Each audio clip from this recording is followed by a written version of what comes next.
Eu sou o Slender, o mais assustador. Eu vivo na floresta, sou o mestre do horror. Eu persigo com cautela, faço tudo bem sinistro. Tu pode até correr, mas eu te busco, não desisto. Herobrine, pra mim tu não é nada. O que assusta é tua cara e essa cabeça quadrada. Tu é um lixo ao cubo, se é que me entende. Pra assustar recém-nascido, tu é mais que eficiente. E só pra constar, tenho o meu próprio jogo. Você não tem nada, vive no jogo dos outros. Eu tô ligado, eu entendo. Se o jogo fosse seu, não teria investimento. Eu assusto qualquer um, todo mundo passa mal. Eu faço tremer tudo, meu ataque é mortal. Ninguém imagina quando vai acontecer. Vai pegando as páginas que eu vou atrás de você, Herobrine.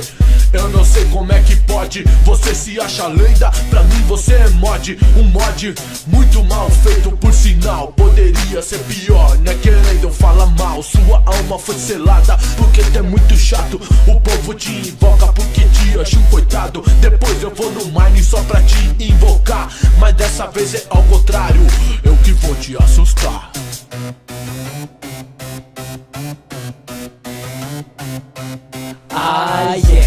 Herobrine, eu sou mais que lenda, eu vivo iLife. Se me invocar, você vai se arrepender.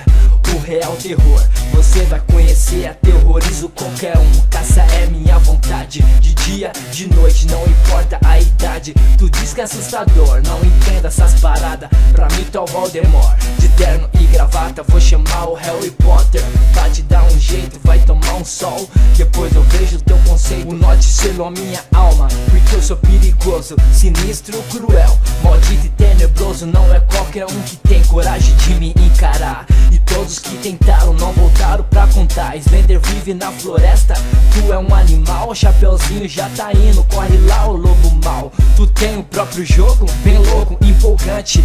Isso é tão legal, é até emocionante. Às vezes paro, penso e não entendo direito. Tu é o Slender perigoso ou o Slender que entrega panfleto? Não tá fácil pra ninguém, pra colar papel por aí. Eles te pagam bem?